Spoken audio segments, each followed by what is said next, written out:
நான் 6 மாதம் பிரெக்னண்டா இருக்கேன். ஜாய் கிறிஸ்டல்டா போட்டிருக்கா இந்த போஸ்ட்னால மாதம்பட்டி ரங்கராஜ் ஃபேன்ஸ் பலரும் அதிர்ச்சிக்கு உள்ளாகி இருக்காங்கன்னு தான் சொல்லணும். குக் வித் கோமாளி ஷோ மூலியமா பிரபலமானவர் தான் மாதம்பட்டி ரங்கராஜ். இங்க கோலிவுட்ல இருந்து டாலிவுட் வரைக்கும் இருக்க நடிகர்கள் வீட்டு இல்ல திருமணத்துல இவர் கேட்டரிங் சர்வீஸ் பண்ணிருக்காரு.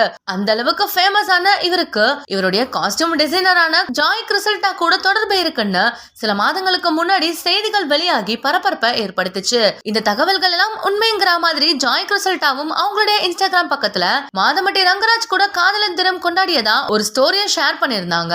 அந்த ஸ்டோரி தான் எல்லா விஷயத்தையுமே வெளியே கொண்டு வந்துச்சுன்னு கூட சொல்லலாம். அதன் பிறகு மாதம்பட்டி ரங்கராஜுடைய முதல் மனைவியான ஸ்ருதி ரங்கராஜிடம் நீங்க தானே அவருடைய முதல் மனைவி, இப்போ ஜாய் கிறிஸ்டல்டா அவரை காதலர்னு சொல்லி ஸ்டோரி போட்டிருக்காங்களே, இதெல்லாம் என்னன்னு கேட்கும் பொழுது அவங்களுக்கு பதில் அளிக்கிற விதமா ஸ்ருதி ரங்கராஜ் நான் தான் அவருடைய மனைவின்னு ரிப்ளை கொடுத்திருந்தாங்க. அது மட்டும் இல்லாம ஸ்ருதியும் அவங்களுடைய இன்ஸ்டாகிராம் பக்கத்துல இருந்து எந்த ஒரு போட்டோஸையும் டெலீட் பண்ணல. அவங்களுடைய ப்ரொஃபைல்ல இன்னமும் ஸ்ருதி ரங்கராஜன் தான் வச்சிருக்காங்க.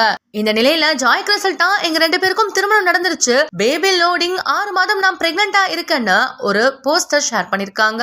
இந்த நிலையில ஸ்ருதி ரங்கராஜ டிவோர்ஸ் பண்ணாமலேயே தான் மாதம்பட்டி ரங்கராஜ் ஜாய் கிறிஸ்டல்டாவை 2வதா திருமணம் பண்ணிருக்காருன்னு இப்போ தகவல்கள் வெளியாகிட்டு வந்துட்டு இருக்கு.